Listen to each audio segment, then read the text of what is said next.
Uma saudação muito especial a todos aqueles que estão aqui no chat, no superchat, acompanhando pelo Twitch TV, pela TV mesmo. Uma saudação muito especial, um bom dia muito especial. Eu tenho uma certa experiência, que é o seguinte: eu dirigi uma campanha contra o aborto em Portugal, numa associação, o Ação Família, e era um dos grupos que lutava contra o aborto. Então acabei por conhecer de perto os movimentos pró-vida em Portugal, que não são muito diferentes do Brasil. Eu queria aqui chamar a atenção de uma coisa, é que muitas vezes, engajados no movimento pró-vida, as pessoas deixam de olhar para o lado e não percebem que o movimento pró-vida é uma defesa de uma das muralhas ou de uma das torres da cidadela, e não a cidadela inteira. Porque aqueles que fazem a investida contra a implantação, por exemplo, para implantar o aborto, são os mesmos que fazem para implantar a reforma agrária, são os mesmos que querem o fim da propriedade, são os mesmos que querem a ideologia de género, são os mesmos que querem, enfim, tudo o que nós estamos vivendo. Então, eu ontem fiz uma reflexão sobre o momento em que isto está acontecendo. Você disse muito bem, nós estamos vivendo um momento no Brasil que é um momento totalitário. Não dá mais. Sr. Barroso ontem disse que esqueçam a internet livre, que esse tempo já foi. Isso numa sessão promovida pelo Supremo Tribunal Federal sobre a democracia e a desinformação. Acabou a internet livre. Ele disse com todas as letras. Então é preciso que nós entendamos que estamos realmente num estado totalitário. Ora, o aborto é a expressão do totalitarismo. O aborto é uma máxima expressão do totalitarismo. Por quê? Porque é a determinação de alguém que acha que pode dizer se um outro vive ou não vive. Isso é impressionante, porque então nós temos que entender o seguinte: por que que nesse momento o Supremo Tribunal Federal decide jogar essa carta em cima da mesa? Porque eles estão sendo os grandes fautores dessa violação do Estado de Direito, desse fim da legalidade, dessa implantação do arbítrio no país. E para que isso fique mais grave, eles jogam a carta na mesa e dizem: aqui quem manda somos nós e o Congresso não vale nada. O Congresso não vale nada. Eu estou falando do processo legislativo apenas. Ou seja, eles subtraem mais uma vez, espezinham mais uma vez o Congresso, e o Sr. Fux disse numa entrevista que deu que tudo que o Congresso não tem coragem de decidir, eles vão e impõem. Mas quem é que pediu para eles fazerem isso? Eles são a expressão popular. E eles sabem perfeitamente que o povo não quer isso. Eu sei que esse não é o argumento máximo, porque ainda que o povo quisesse, nós, como católicos, temos uma lei moral e, portanto, não aceitaríamos nunca o aborto. Mas no caso concreto, a maioria da população não quer. Bom, e é nesse ponto que eu queria aqui fazer a seguinte reflexão. O Supremo abriu uma guerra com a sociedade, com essa questão do aborto. E o que aconteceu é o seguinte: durante esses julgamentos arbitrários em todos os sentidos, primeiro no foro, e depois em todos os sentidos, em que as sentenças já estão prontas, em que a narrativa é mentirosa, em que nós estamos assistindo a justiceiros e não a aplicação da justiça, então o que é que nós temos? Tivemos uma manifestação que teve oração, sim, mas também é uma manifestação diante do Supremo, uma vigília diante do Supremo, rezando para que o aborto não seja imposto no país. Quando eu vi aquilo, com a presença de parlamentares, eu pensei comigo, está rompido no país, estão rompidas as amarras que estavam envolvendo as pessoas com o temor. E nós vimos que o seguinte, o brasileiro pacífico, o brasileiro tranquilo, que há anos se manifesta em manifestações, que se expressa em manifestações pacíficas, ordeiras, uma vez mais apareceu e veio dizer o seguinte, nós não aceitamos esse crime. Nós não aceitamos que o Brasil fique manchado de sangue. Nós não aceitamos que Deus seja ofendido dessa maneira. O próprio Nicolas fez um discurso muito bem feito, dirigido à ministra Rosa Weber, e dizendo o seguinte, a senhora, que é uma mulher, o legado que a senhora quer é uma lei imposta ilegitimamente que permita que crianças sejam mortas? É isso? Então,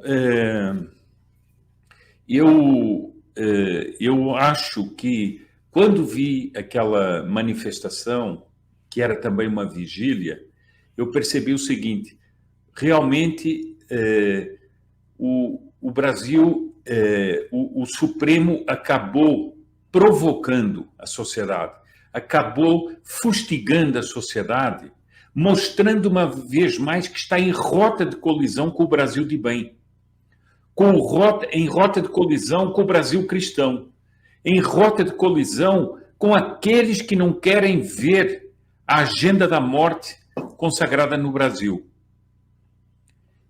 Isso ficou ali provado e, portanto, eu acho que está aberta a oportunidade, sim, dos brasileiros se manifestarem mais uma vez, voltarem a manifestar-se e manifestar-se tranquilamente, pacificamente, como sempre o fizeram, mostrando o seguinte, nós não aceitamos essa agenda. Eu vou ser franco, a CNBB, sim, fez um comunicado, mas eu não vou tratar agora disso, mas é um comunicado vergonhoso. É um comunicado vergonhoso em que sentido? É uma notinha que não fala uma vez dos direitos de Deus, não fala dos mandamentos da lei de Deus, não fala nada disso, e é uma notinha para lavar a cara e passar adiante.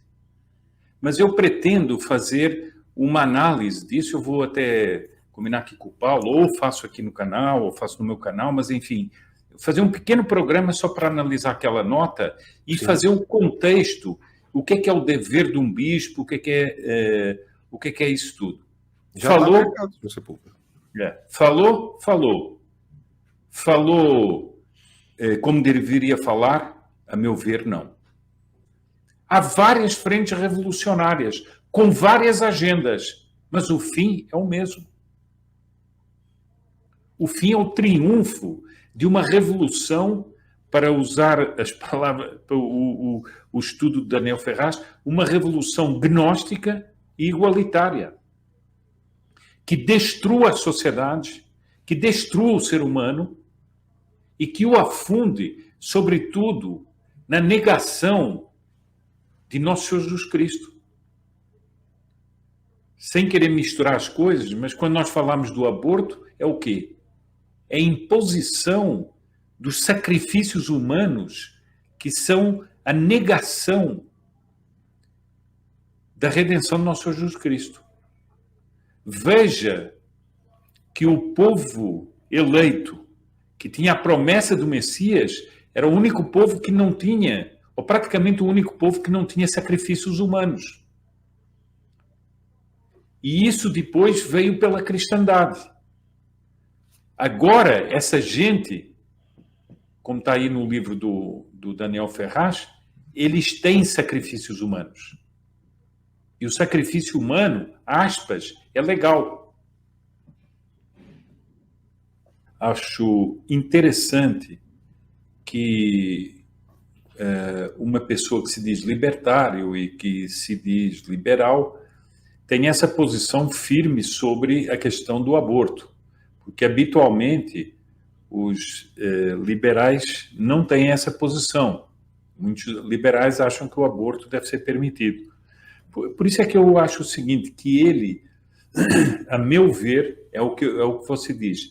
Não estamos aqui para glorificar nem exaltar ninguém. Ele é um político, é o Javier Milei, é uma pessoa que se apresenta contra a casta, ou seja, contra o sistema, e nós temos que analisá-lo. A análise é o seguinte, ele está defendendo com unhas e dentes, e eu vi as afirmações que ele fez, ele diz, todos os socialistas têm as mãos sujas de sangue, e ele até vai mais longe, que o aborto é uma solução que os socialistas propõem para a falsa crise climática. É muito interessante tudo isso. Mas depois ele fala de outras coisas, ele toma uma posição muito taxativa sobre a China. Há uma coisa que eu gostaria de chamar a atenção e que não está nesse resumo, mas me chamou muita atenção, que o Milei usa uma expressão interessante, que ele gostaria que a Argentina voltasse a ser um farol moral no mundo. Ora, a Argentina tem porte para isso, a Argentina tem cultura para isso, a Argentina tem catolicidade para isso. Uma pessoa que tem uma visão dessa sobre a nação também é interessante. Agora vamos ao ponto principal, que é o ponto de Francisco I. Não é preciso lembrar a ninguém que Francisco I é argentino. E ele está usando essa condição, juntamente com a condição de pontífice, para interferir nas eleições argentinas. E ele está, inclusive, usando métodos que são muito questionáveis para qualquer católico, sobretudo para quem é papa. Por quê? Porque ele, por exemplo, fez comparações do Milei com o Hitler. Ora, ele usou a mentira. A pessoa não estamos dizendo aqui que é preciso aprovar o Milei a 100% ou não.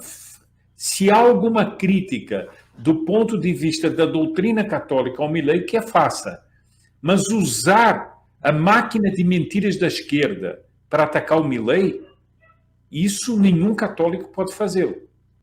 Ora, essa atitude, mais o seguinte, como é que um papa pode jogar uma acusação pessoal sobre alguém sem fundamento? Isso fere os mandamentos. Como levantar falsos testemunhos sobre uma pessoa? É grave. E lembrando, né, senhor Stefano, favorecer uma doutrina que é uma antirreligião. Javier Milei disse uma coisa que ninguém pode negar. Infelizmente, o Papa Francisco mantém uma posição de acobertamento de ditaduras socialistas, de ditaduras comunistas, recebendo, por exemplo, Dias-Canel no Vaticano, sem nenhuma intenção de corrigir ou dar liberdade para o povo cubano, nem para aliviá-lo do peso comunista. Portanto, há um colaboracionismo claro. Ora, nós, enquanto católicos, temos uma linha e temos uma doutrina. E essa doutrina condena o comunismo não como regime político apenas, mas como uma antirreligião. Há uma antirreligião involucrada no comunismo, da qual decorre o sistema econômico, da qual decorre o sistema político, da qual decorre o sistema social, cultural, etc. E, portanto, ele, enquanto pontífice, não pode tomar essa atitude. E nós temos que resistir a essa posição dele. E é o que nós estamos fazendo aqui. Por que que ele não se pronunciou durante todos estes anos em que a esquerda levou o seu país à miséria? Levou o seu país à derrota de valores morais. Levou o país a uma destruição e a colaboração com outras ditaduras. Por que que ele não tem pronunciamentos com esse vigor a respeito do regime da Nicarágua?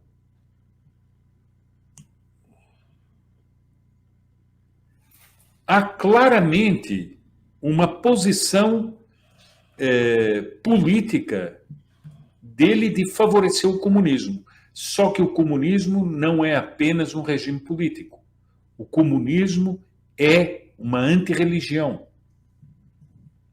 E ele, portanto, está destruindo os ensinamentos da Igreja e destruindo os ensinamentos de outros papas. Não é? E é nesse sentido que o Javier Milei, eu vi a entrevista, ele foi respeitoso. Ele não foi agressivo, mas foi claro.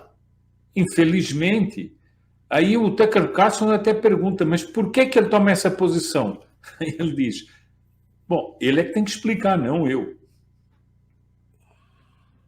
Ele é que tem que explicar. E, portanto, é muito grave ver que com as suas declarações, como disse você muito bem, panfletárias,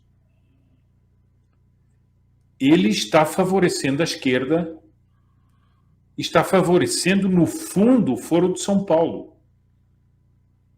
Porque não podemos fechar os olhos para isso. Isso foi estudado ao longo da Igreja por santos, por teólogos, essa questão de atitudes de erro que o Papa possa tomar. Bom, isso já começa na Escritura, quando nos Atos dos Apóstolos, São Paulo resiste a São Pedro, em face, como está escrito lá, porque ele estava tomando uma atitude errada. Então está escrito elogiosamente que São Paulo resistiu a São Pedro. Se ele resistiu, é porque essa atitude de São Pedro estava errada. Mas aqui o que é o erro? É a contradição com a doutrina da Igreja. É preciso entender o seguinte, o Papa é o cabeça da Igreja, mas não é o dono da Igreja. Isso são os santos que o dizem. O Papa é o depositário do depósito da fé. Ele não pode alterá-lo. E quando um Papa começa a favorecer uma doutrina, que é a doutrina comunista, na prática, que é uma doutrina que é uma antirreligião, o católico, sim, como explicam São Tomás, como explicam outros santos, tem o direito e o dever, dentro do respeito, de alertar contra esses erros. É preciso ter em conta, por exemplo, que o professor Plínio Corrêa de Oliveira, nos anos 70, no ano de 74, escreveu um manifesto que foi publicado em muitos jornais do mundo, que era um manifesto chamado de resistência às políticas pró-comunistas de Paulo VI, em que ele usa exatamente essa doutrina da resistência de São Paulo a São Pedro e mostra que um católico fiel à doutrina católica não pode admitir que um sumo pontífice favoreça o comunismo. E ele tem um dever de consciência de resistir. Então, é preciso ter cuidado, porque às vezes nós entendemos a autoridade e a obediência à autoridade como uma subserviência. Ora, a obediência não é uma subserviência.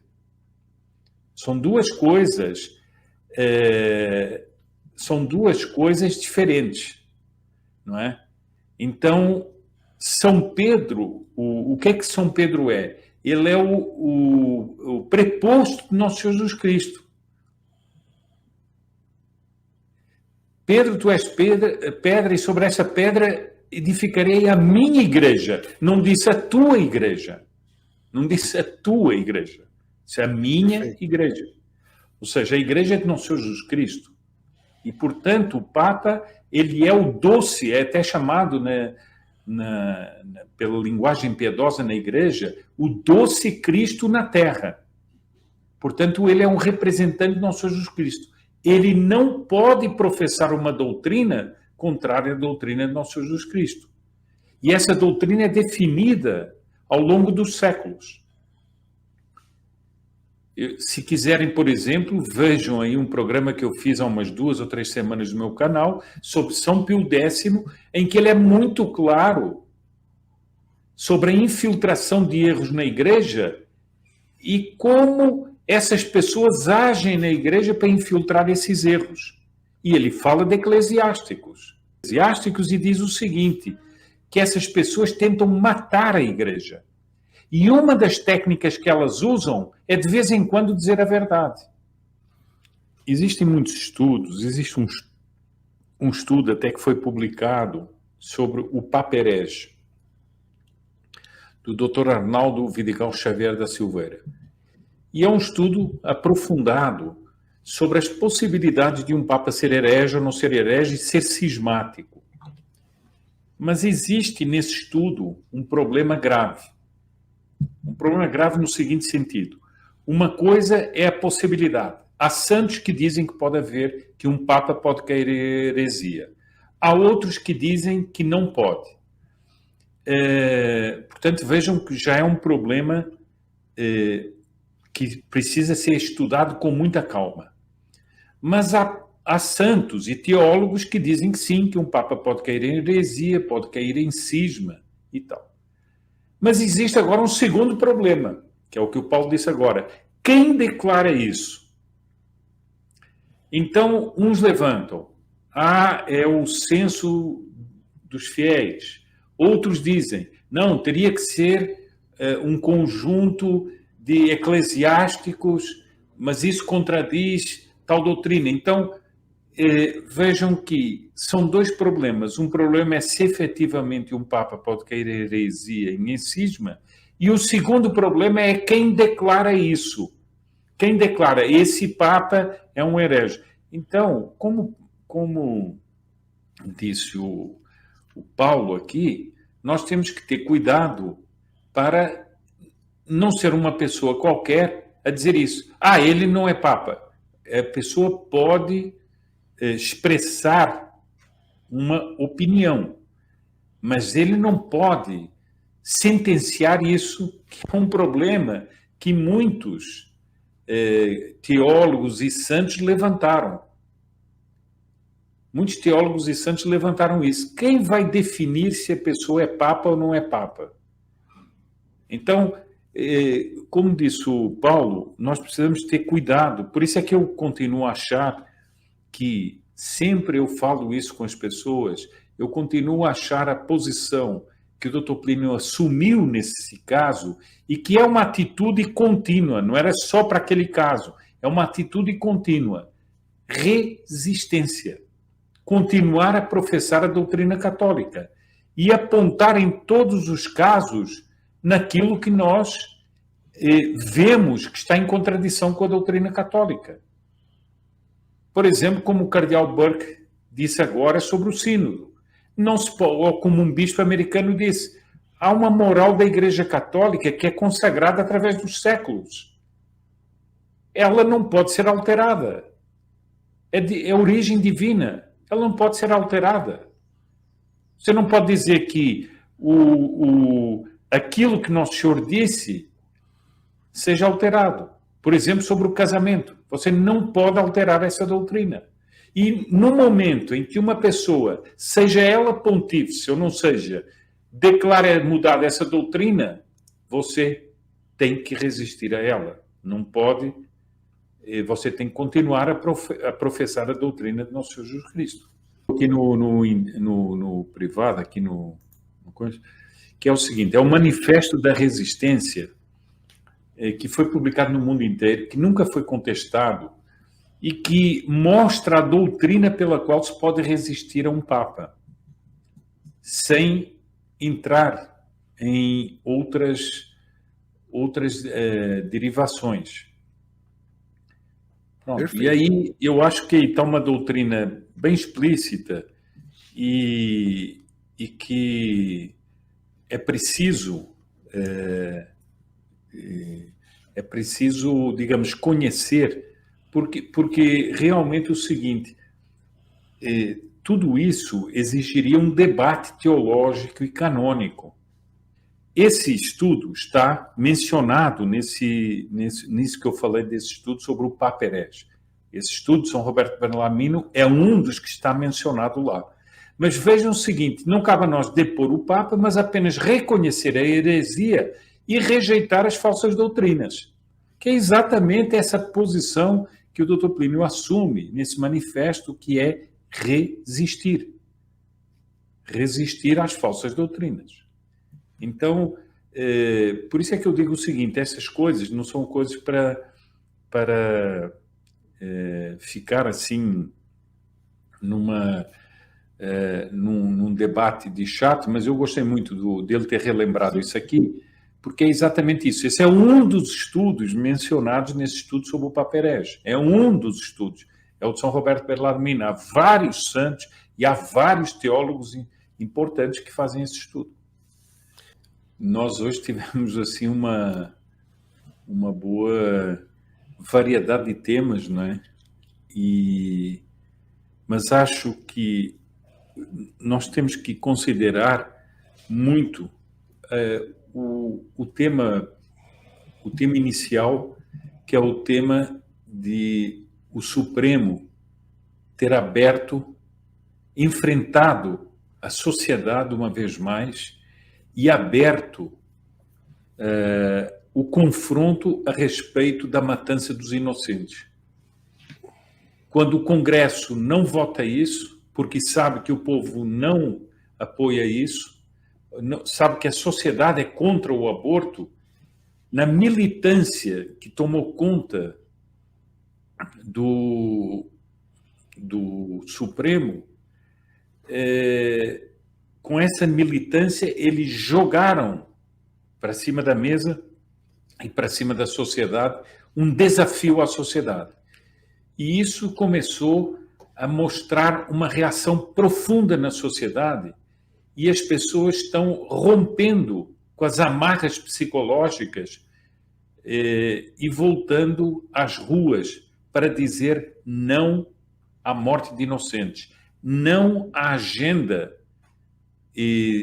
uma agenda sanguinária que traria para o nosso país mais uma nota de totalitarismo e mais um afundamento moral para o nosso país. Então, eu acho que isso aí é o ponto mais importante que eu gostaria de ressaltar aqui dessa live.